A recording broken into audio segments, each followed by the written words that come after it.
Today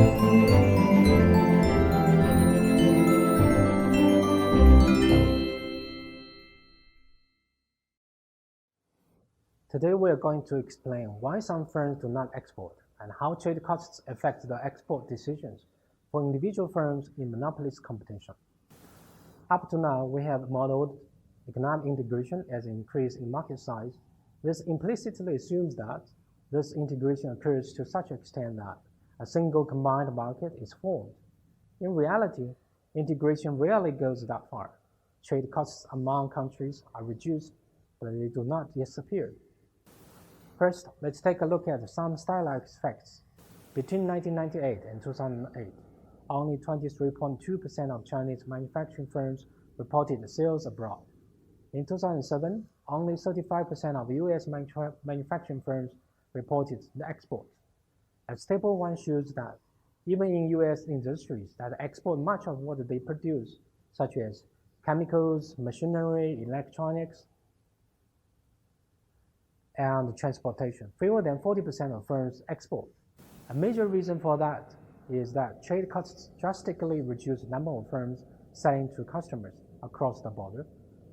We now introduce trade costs to explain why firms actually do care about the location of their customers and why so many firms choose not to reach customers in another country. As we will see shortly, this will allow us to explain important differences between those firms that choose to incur trade costs and export, and those do not, and why some firms choose not to export. Simply put, trade costs reduce the profitability of exporting for all firms. For some, that reduction in profitability makes exporting unprofitable. We now formalize this argument. Now let's consider the decisions of firms 1 and 2 with marginal costs C1 and C2 regarding the export market. They face the same demand curve in foreign as they do in home. Recall that we assume the two countries are identical. The only difference is that firms' marginal cost in the export market is shifted up by the trade cost T. Figure 1 shows the situation for the two firms in both markets. We also know that if the marginal cost is raised above the threshold level C star, then a firm cannot profitably operate in that market. This is what happens to Firm 2 in Figure 1. Firm 2 can profitably operate in its domestic market because its marginal cost there is below the threshold C star. That is, C2 is less than C star. However, it cannot profitably operate in export market because its cost there is above the threshold C star. That is, C2 plus T is greater than C star. On the other hand, Firm 1 has a low enough cost that it can profitably operate in both domestic and export markets. In other words, C1 plus T is less than C star. We can extend this prediction to all firms based upon their marginal cost CI.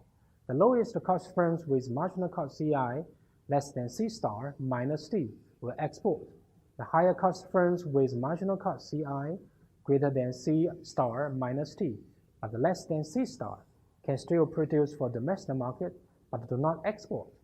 The highest cost firms with marginal cost CI greater than C star cannot profitably operate in either market and thus exit.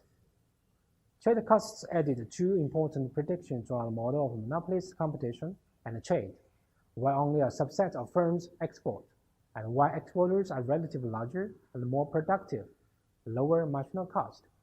Overwhelming empirical support for this prediction that exporting firms are bigger and more productive than firms in the same industry that do not export. For example, in the United States, a typical manufacturing industry, an exporting firm is on average more than twice as large as a firm that does not export. Differences between exporters and non-exporters are even larger in many European countries. That's all for this section. Thank you.